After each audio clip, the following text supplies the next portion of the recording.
So once again, if you're just coming in, thank you very much for coming.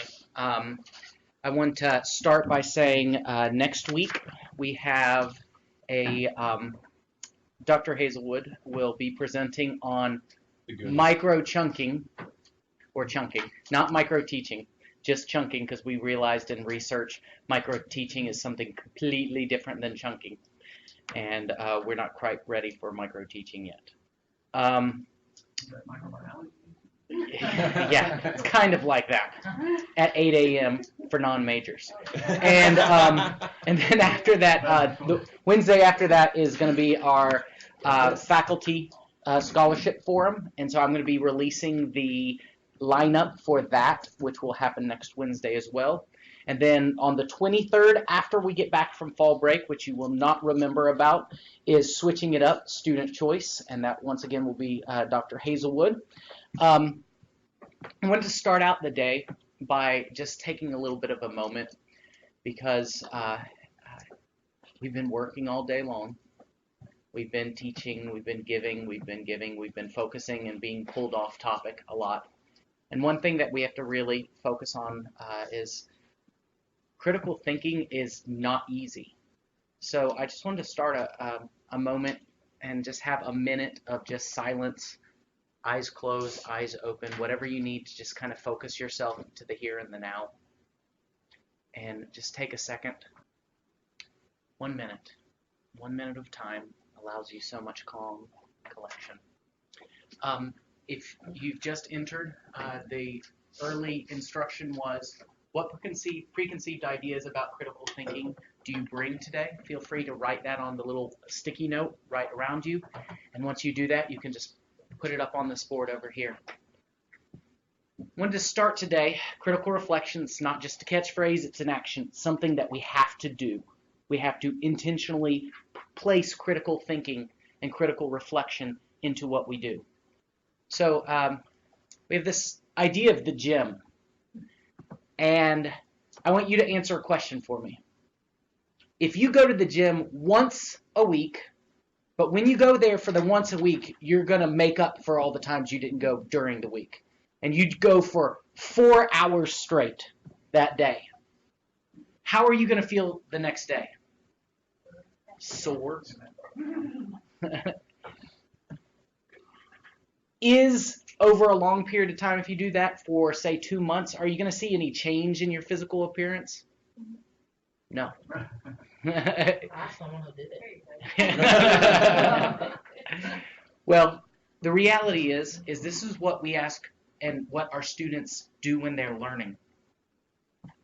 Because when they're learning, they have a tendency to come into the classroom, collect all the information, put it in a notebook to the side, and the night before their test, they open it up and they binge for 4 hours in the gym, and then the next day they're sore. Of course they don't like studying. Of course they don't like tests. So what we want to do is, first and foremost, I think this is a good metaphor to use with your students because they can understand that it's no fun to do this. And say what we're trying to really get you to do is we're trying to get you into a pattern to think about how you will most effectively think and learn. So critical thinking is a practice. It's not normal. We have to, just like going to the gym, we have to practice doing this, and we have to explain to our students that it is a practice skill. I like this quote, which is, rabbit holes are a way of thinking. And we don't give our students enough chances to do that type of thinking in foundational classes, specifically because we think it's all about putting information into them. So it becomes this transaction process. This basic critical thinking basics is, because what we're thinking about today is how do we increase critical thinking? And the idea of how most people approach it is basic input, the process, and the output. It's going to work. And if we just do that, it's going to work. It's not working. How many of you have given an assignment, and then when you get it back halfway through, you start thinking to yourself, what did I not say? Why are they not doing it? Just today. Yes. Why are they not doing it? And you just ask yourself what's going on. And in fact, it takes you twice as long to grade the papers. So I share one little tip with you. If you talk about what your expectations are for your students before they do it, it will save you hours later. And so if you take the time to think about critical thinking, because this is what we're going to talk about today, we do that. I asked Katie, I said, did anybody ever talk to you in college about critical thinking? And she said, no. Think back to yourself. Did anybody ever talk to you about critical thinking? Very few people in this room ever did it. And so I think it's a good thing to just think about talking to your students. So I asked you at the top of this what your ideas of critical thinking were. So yes. Oh, so critical thinking can only be taught in philosophy and ethics classes. That one student's lack of critical thinking skills, are common. It's the ultimate goal. Students have prior exposure, knowledge, training about how to think critically. Critical thinking is primarily related to reading and writing. I'm going to put that in the same pattern as philosophy.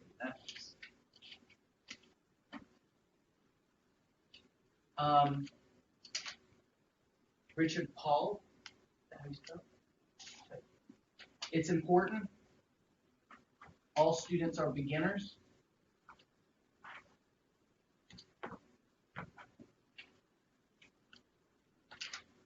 Thinking through a problem solution, why solutions work, so a two-step process, and it could be taught a systematic process that becomes habitual as times go by through practice.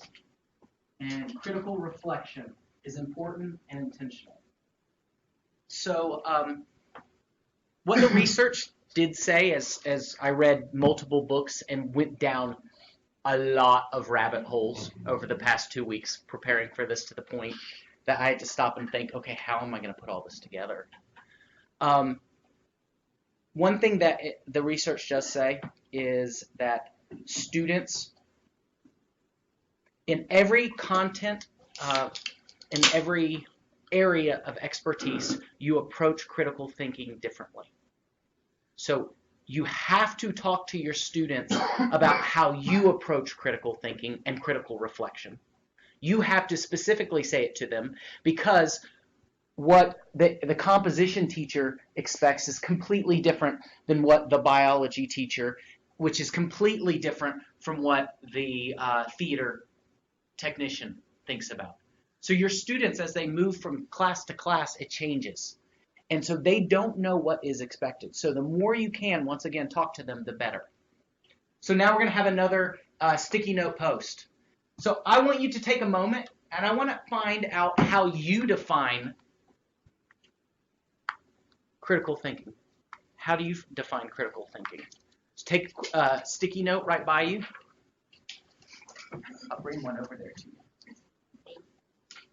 How do you define?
Okay.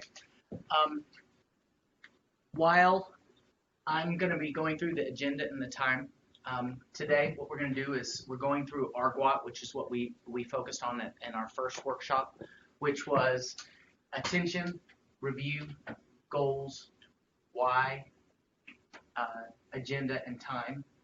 10 minutes here, critical thinking theories overview that we'll provide for you. We're going to talk about the criteria for explaining critical thinking, strategies to develop critical thinking. We're going to have a little bit of a discussion and then a wrap up for today as we move forward. Now, can I ask you to please go over to the board and grab a sticky that's not yours? If you want to help somebody, you can have your elbow partner grab a sticky for you if you don't want to walk.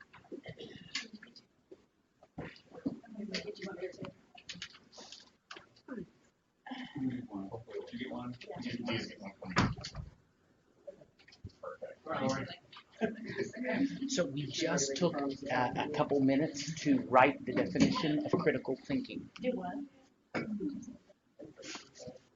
Now I'm focusing a lot right now on critical thinking rather than critical reflection because we need to first start with critical thinking before we can really get to reflect. And in fact, in what we did in preparing for today, critical reflection is one aspect, and we can ask our students to reflect, or we can reflect as teachers, which we will clarify more in the future. So what I want to do is I want to go around the room and have you read the definitions of what critical thinking is. So Addison, could I get you to start? So this definition is kind of like a flow chart, starting with identifying a problem, which leads to identifying, looking for solutions, which leads to what happens when the solution is put in place, and then that leads to positives and negatives. Thinking outside the box, thinking on your feet, thinking creatively. Analysis of an observation, problems, and thoughtful consideration. Digging deeper, making connections, pushing yourself to find solutions. Question-based consideration of a topic or concept from multiple, sometimes contradictory perspectives. Analytical skill, being able to explore a topic through a variety of lenses. Coming to conclusions by synthesizing and evaluating evidence. An applied skill to balance two or more opposing viewpoints on a problem or issue. A systematic process of analyzing a situation in detail and arriving at it. Being able to answer why a conclusion is reached. So I ask you, if you want to know why your students are confused about what critical thinking is, it's hard to come to one conclusion because we describe it so many different ways. So think about that once again as you are providing expectations to your students. You really have to dig into that. You really have to explain to them. So have you ever asked your students before an assignment is due? Might be something just to try once and see what they think. AAC and U, this is their definition. This is what they use on their AAC and U rubrics. So at the end of today, under rubrics and D2L, you can actually go in there and download the AAC. They have all the rubrics in there, but there's the critical thinking rubric that is already loaded in all classes automatically. Scott did it. He only broke the system twice while trying to do it. But we fixed it. But we fixed it, and they had to write code. No. So this is it. Critical thinking is a habit of mind characterized by the comprehensive exploration of issues, ideas, artifacts, and events before accepting or formulating an opinion or conclusion. I also looked at the foundation for critical thinking. Critical thinking is a mode of thinking about any subject, content, or problem in which the thinker improves the quality of his or her thinking by skillfully analyzing, assessing, and reconstructing it. Now I have ...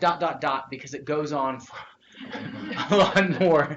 And that's the first sentence, but also the last sentence within the paragraph was, it's also about communicating. And so it really, in a lot of the research in preparation for today, they talk a lot about critical thinking often comes through writing. We all know this. By writing it down, by having to conserve the language that we are using or decipher what ways in which we're going to describe it. So I think that's important. So our learning goals today. We're going to introduce you to some of the critical thinking theories because we only have a limited amount of time. And you will be introduced to the skills needed for critical thinking. Participants will identify criteria used to explain the critical thinking, and you'll discuss ways to integrate critical thinking into your planning, into your course planning. So first and foremost, the LEAP initiative, Hart and Research Associates, came out and critical thinking was number one. Problem solving was number one for employers today. I'm in a room full of people who know this, but here are the facts. Very important. All college students should gain an understanding of democratic institutions and values. Today, more than ever, we need to know this. We need to be able to understand another person's opinion that's not our own.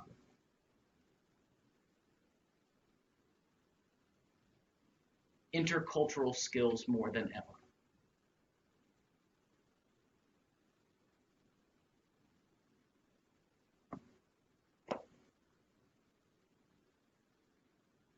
Also, in 2011, a study came out called Academically Adrift. We've all might have heard of this or talked about this, and it said 45% of college students demonstrated no significant improvements in skill and critical thinking from first year to the end of the second year.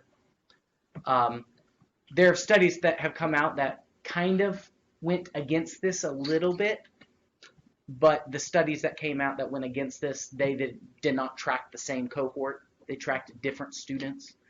And basically the point of this book, if you haven't read it, is they also say that there needs to be a certain level of reading and writing assigned to students to be able to break that threshold of critical thinking. But I would also like to say we have to give it time for it in our classroom.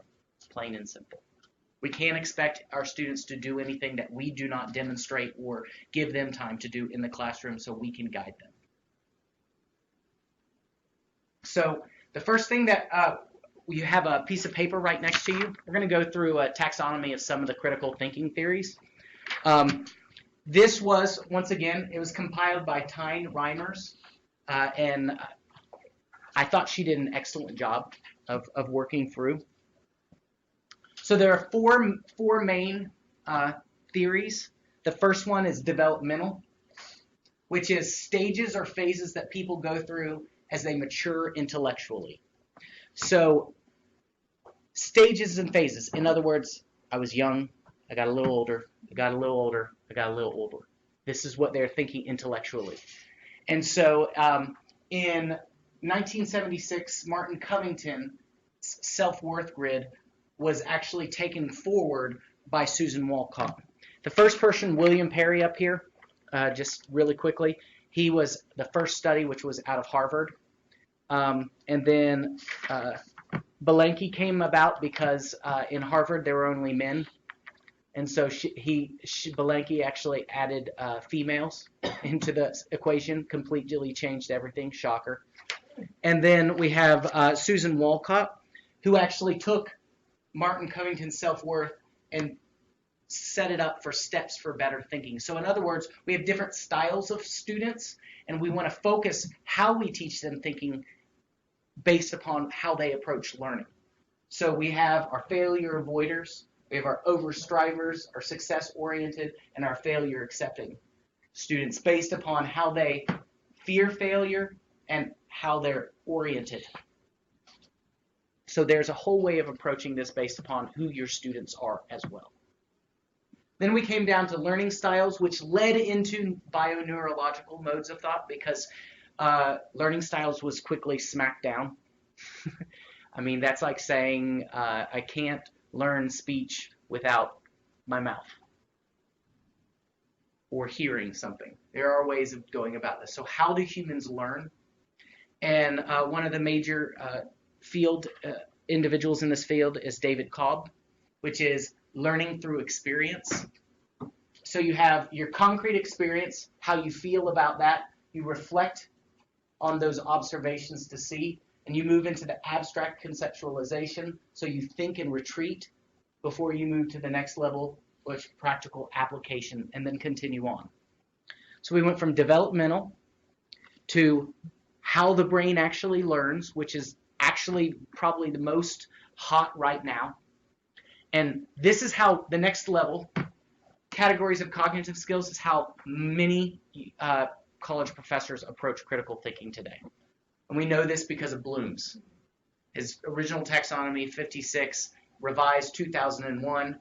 And I love what Iowa State University, this is also up in the hub, so you can look at it later. They took the knowledge dimension and put the cognitive process with it of Bloom's, and then provides you the verbs that you can use. And so you know what you're actually trying to get your students to do. It's a great little thing. And then in 2003, after 2001, D. Fink came along and said, wait a second, you're missing something completely.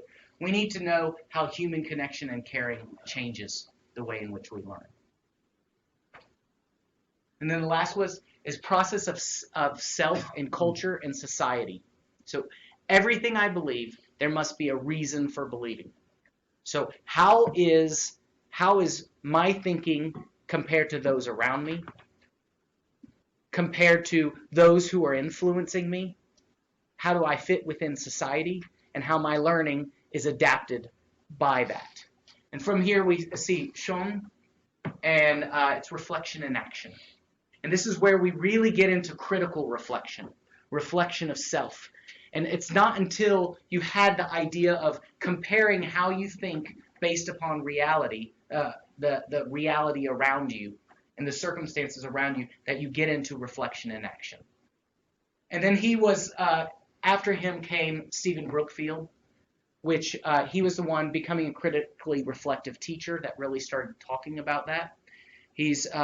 Stephen Brookfield is well known for his 5 critical thinking moments of critical thinking, and also assumptions that we take while we're teaching. And all of that, if you notice down at the bottom of the sheet, you have individuals you have Piaget, and then you also have Maslow over on the left. And then Dewey is sprinkled all in everything, which ultimately we don't learn from experience, we learn from reflecting on our experiences.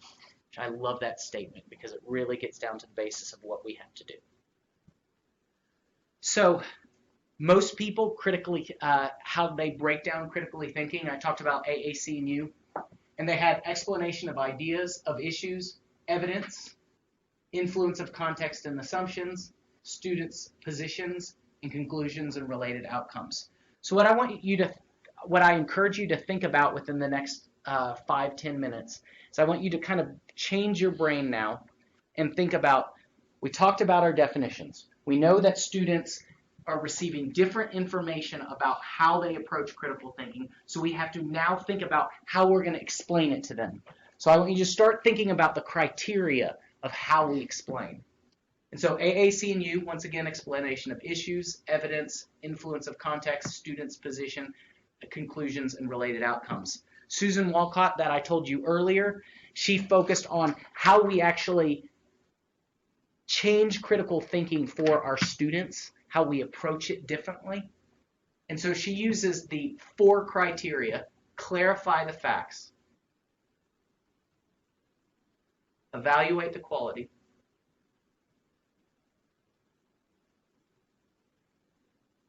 revise arguments, and communicates the logical, organized.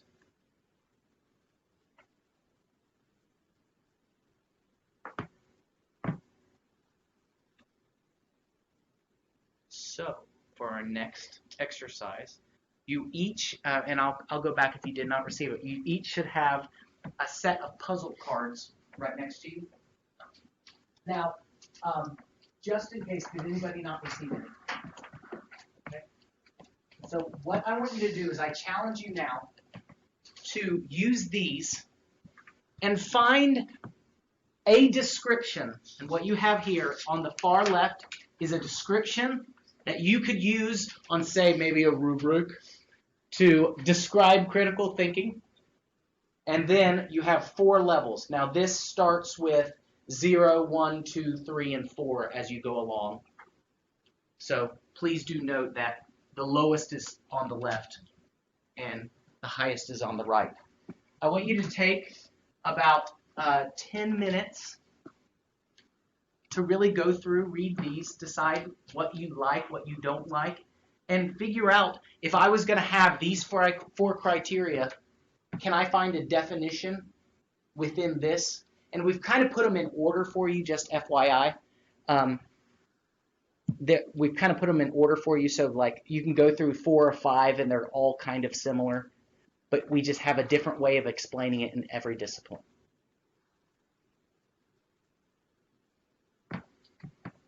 If you find yourself not liking any of them, take some time and write it down the way you do like it. Just maybe the first column.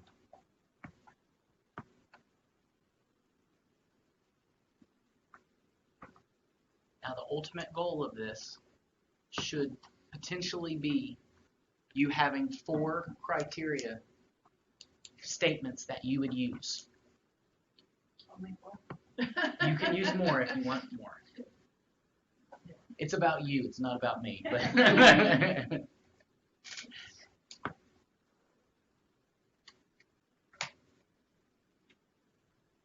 okay. So I kind of forced you to follow a schema of these criteria. Clarify the facts, evaluate the quality, revise the arguments, communicate. So who wants to raise their hand and tell me which one you picked for number 1? Which one works best for you? I did identify and summarizes the problem/question in names or other sources. How many people picked that one? How many picked somebody else who picked a different one? Identifies information that is relevant to the problem. Now, why did you pick that compared to the first one? Identifies and summarizes the problem/question in readings or other sources of information. I was probably looking at a clinical setting, so my focus was different. The area that I was targeting was not theoretical, so I think this is more applicable than that one. And Nursing, her hospital answer setting. is right, and your answer is right. Who had a third one choice for this one? Yeah, what was yours? Identifies and addresses uncertainties, i.e. reasons why the problem is open-ended. How many people picked that one? What was your second? Okay. Evaluate the quality. Which ones did you use for that?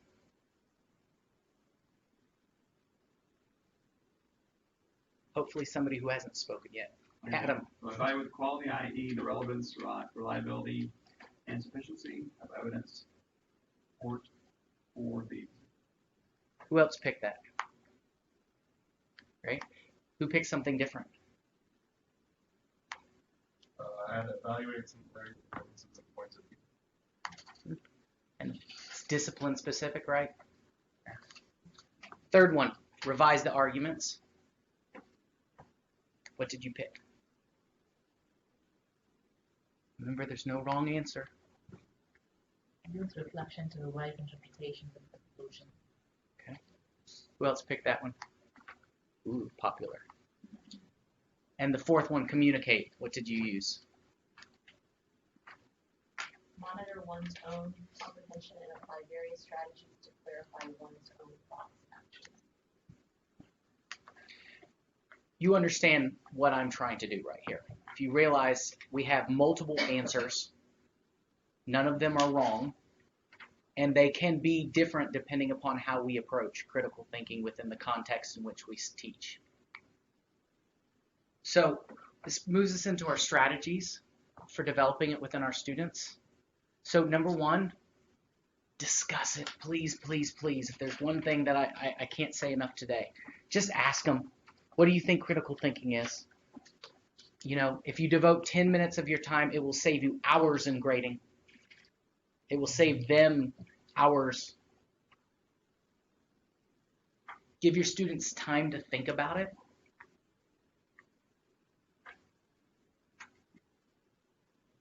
I way too often ask a question and don't wait enough time for them to actually think about it. Did that today. You did? Same class at 9 and at 1:30 this morning. I asked a question. And then boom, right into it. At 1:30, I gave them 30 seconds. I read something. Yeah, 3 to 5 seconds. And they still didn't answer it, but then at least I gave them a chance. Yeah. They were more in suspense after the 8 seconds. Oh yeah. They wanted to hear. God got You spoke. could tell. Fewer multiple choice questions. This is what the research says. If you give questions that are more open, lead to more critical thinking. Sometimes we do just focus because it's easier. It's so much easier to grade.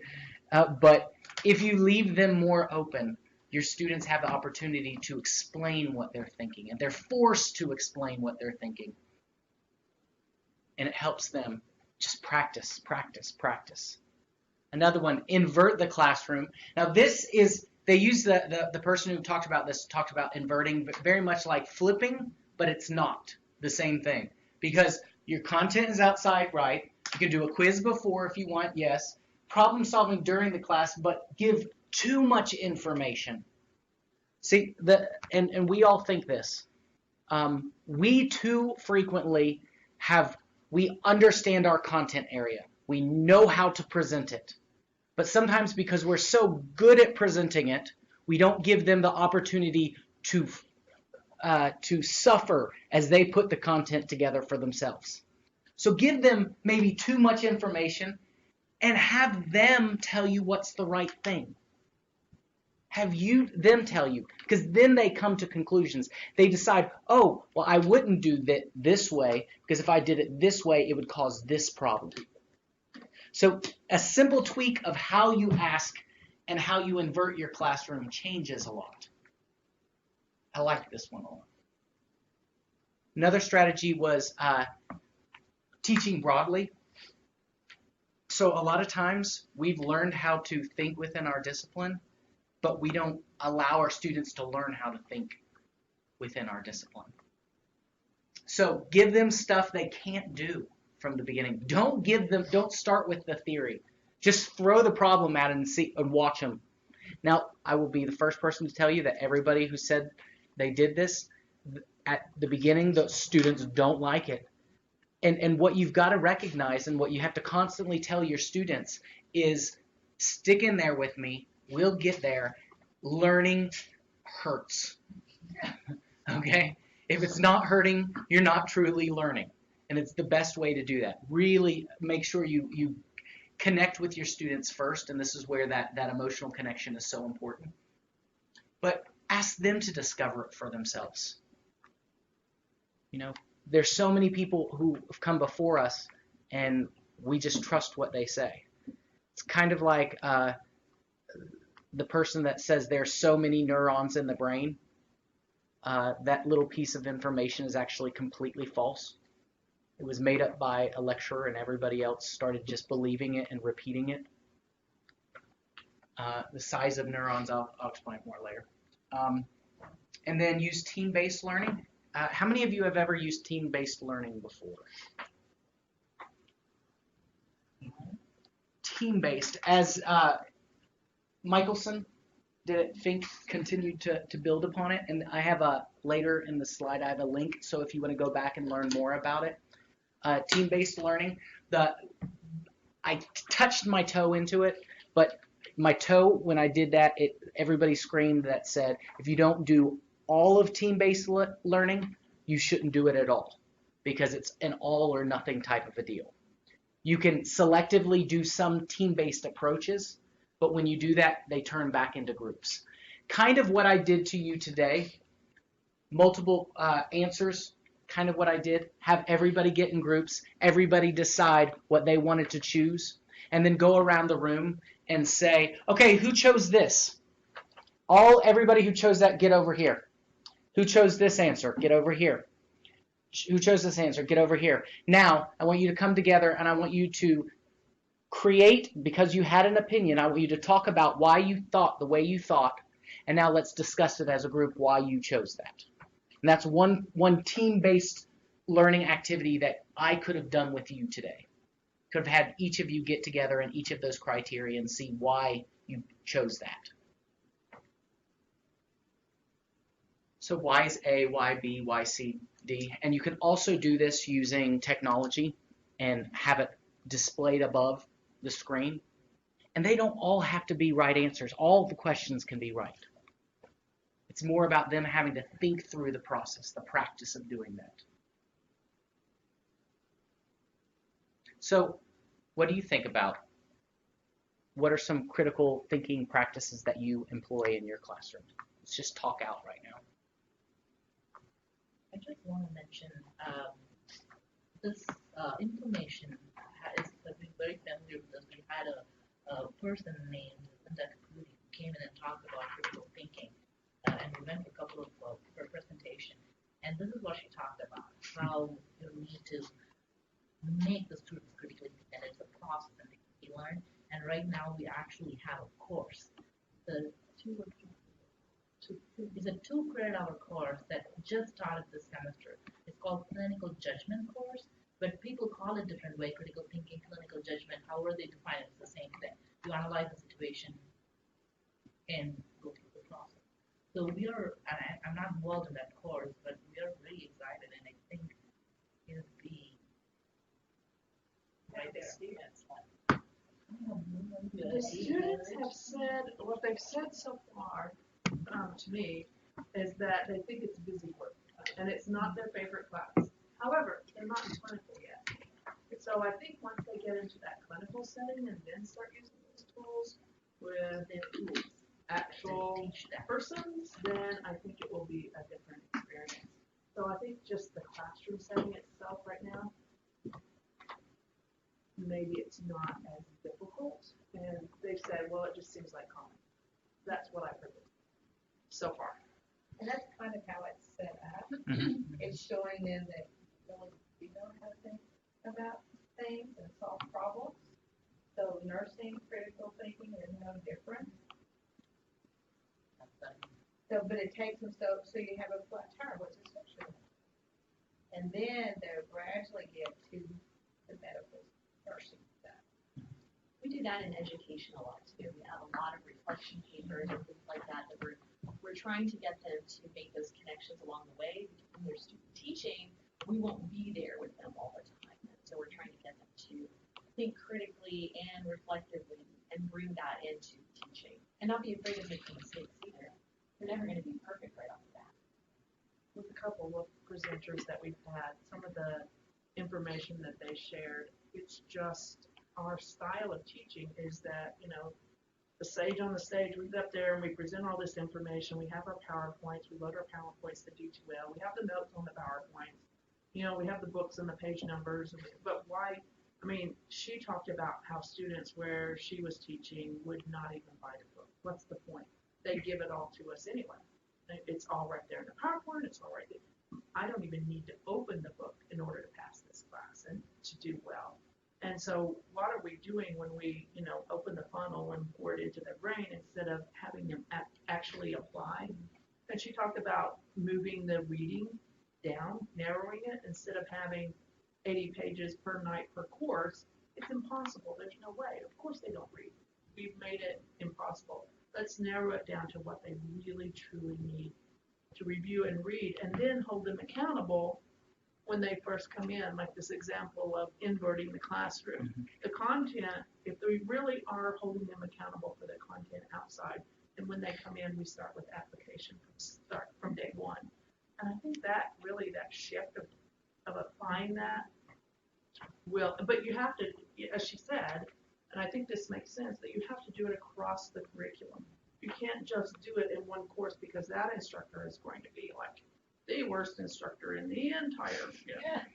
It has to be every course. So we're trying to start with our first semester students this semester.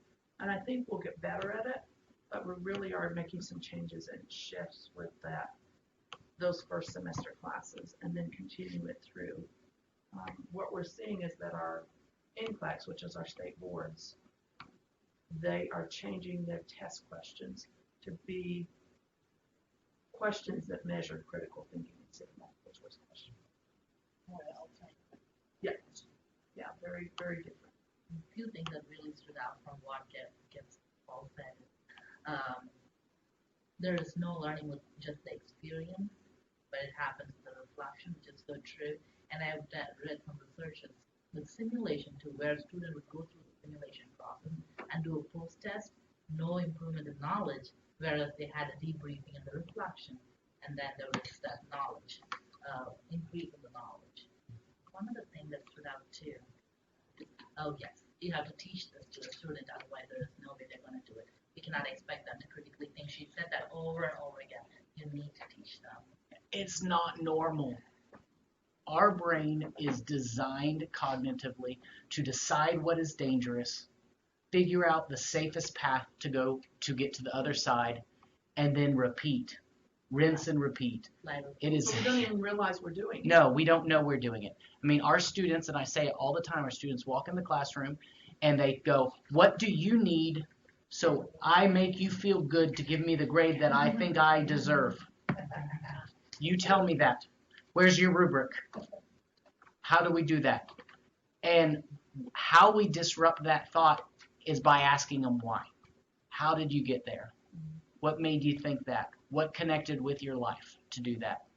How do you guys do this in the scientific inquiry class? I know it's all in the scientific inquiry class. Lori's teaching a couple of these this semester. So many of them. I love to make them do stuff they can't.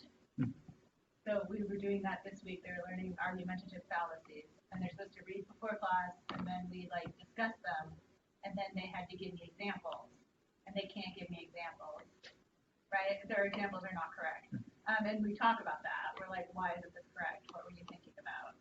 And then they're like, oh, and then they do it again.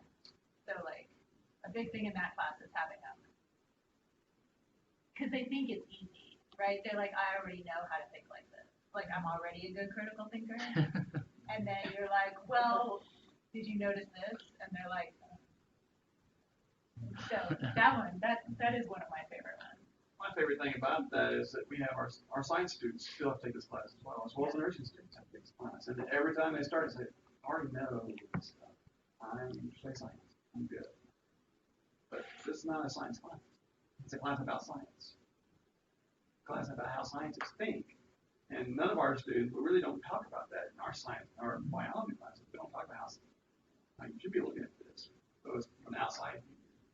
And I had a student one time say, I think it feels like you just set us up for failure every time we do something. I said, that's exactly what I'm doing. And that's a good thing, because when you're in the business world and you're trying to teach something and the industry changes and you start failing, you have to learn how to change. You have to learn how to problem solve. You have to learn to go to the next step. I love this quote, ending up. The human foot was not built for ballet. Only with discipline, training, and pain can it endure the strain and produce beauty. The human mind was not built for independent thinking. Only with discipline, training, and pain can it endure the strain and produce knowledge. Love that quote. So just to review, how do you critically think about critically thinking? How do you define critically thinking? How do you communicate critical thinking? And name one thing that you can add to promote critical thinking in your class. One thing you can do, one thing you can change, just one. That's all I ask. And so my challenge to you is, in the hub, there's a discussion board that says discussion, critically thinking, critically reflecting, doing that. Go in there and add in simple 2 sentences. What did you do? What are you going to change? And then if you do that, what happened? Critically reflect on it. Did it work? Did it not? We're excited. Thank you guys very much for coming today.